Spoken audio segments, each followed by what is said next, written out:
Sur les rives du Chat El Arab, Bassora, la capitale économique du sud irakien. Officiellement, elle abrite 2 millions d'habitants, mais les comptes ne sont pas bons. Année après année, ces quartiers informels grignotent les terrains en friche au rythme de l'afflux de déplacés. La désertification des terres alentours pousse les agriculteurs vers les villes.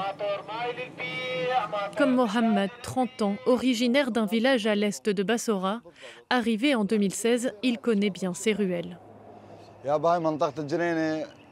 Nous sommes dans le quartier de Genaya. Le terrain appartient à l'État, mais nous nous sommes installés et avons construit illégalement. Nous avons utilisé des parpaings et de la ferraille, mais nous souffrons du manque d'électricité et de services publics.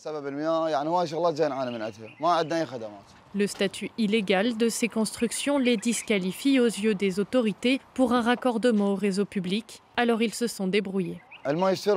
L'eau que nous utilisons pour boire, nous la détournons du réseau public de la ville avec ces tuyaux verts que nous raccordons aux maisons. Nous prenons l'électricité en nous branchant au réseau public principal. Son oncle et sa famille l'ont rejoint ici récemment.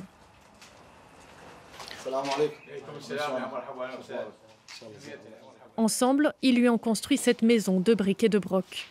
Faleh, 50 ans, aura tenté jusqu'au bout de rester sur ses terres, mais avec la baisse du niveau de la rivière Chat El Arab, l'eau salée du golfe Persique s'est infiltrée et a eu raison de ses cultures. La salinité de l'eau a tout détruit. Ça a tout tué. Où pouvions-nous aller? On ne pouvait pas s'offrir une grande maison, donc nous nous sommes installés dans ce quartier informel. Les deux hommes dépendent à présent d'emplois journaliers très aléatoires. Parfois on travaille en tant que main-d'œuvre et parfois on ne trouve pas, parce que nous sommes illettrés. Nous ne pouvons pas travailler dans le secteur public. Avec un revenu compris entre 13 et 17 euros par jour, ils ont peu d'espoir de sortir de ces quartiers.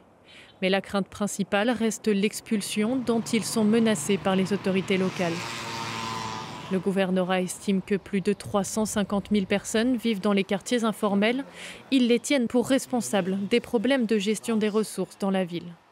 On va arriver à saturation dans les écoles. Il y aura trop de pression sur les établissements de santé et des embouteillages dans les rues. Il y aura toujours plus de consommation d'énergie, d'eau et une saturation du réseau d'évacuation des eaux usées. Cela va affecter les services publics. S'avouant un peu dépassé par le flux de déplacés, le gouvernorat assure chercher des solutions. Les familles ne peuvent pas être jetées à la rue, on les dédommage avec une somme d'argent ou un bout de terrain. S'ils sont originaires du gouvernorat, s'ils viennent d'ailleurs, ils sont renvoyés dans leur province d'origine. Les autorités n'annoncent pas de montant, mais les habitants affirment que le dédommagement s'élève à 3 millions de dinars irakiens, moins de 2 000 euros lorsque les maisons sont rasées, comme pour construire cette route. Hassan vit toujours dans sa ferme, mais passe tous les jours par ici pour se rendre sur les chantiers de Bassora. La situation le met en colère. Le gouvernement a de l'argent, il a les ressources, il a le pétrole. Donc, où va l'argent? Depuis la pandémie, 40% de la population de la province vit sous le seuil de pauvreté.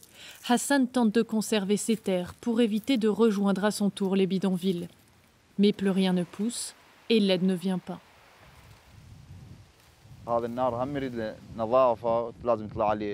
Même les canaux ont besoin d'être entretenus et nettoyés par le ministère de l'Irrigation. Mais ça n'arrive pas. Où les agriculteurs devraient-ils prendre leur eau? Devons-nous creuser des puits comme avant? Des puits par milliers risqueraient d'assécher les nappes phréatiques dont les réserves sont déjà peu renouvelées. Une autre solution, la désalinisation. La station d'Abou Khassib, inaugurée l'an dernier, traite 3000 m3 d'eau par jour et fait la fierté du gouvernorat qui voudrait un projet similaire à l'embouchure du Chat El Arab. C'est un projet stratégique parce que c'est une solution radicale pour préserver les eaux du Chat El Arab. Il dépendra de la mer du Golfe qui est stable. Nous pourrons y travailler et l'étendre à l'avenir. Mais ces projets coûtent cher et seront en priorité destinés à l'usage domestique. En l'absence de mesures radicales pour ralentir cet exode rural, les organisations internationales alertent sur les violences qui pourraient éclater dans les villes en tension.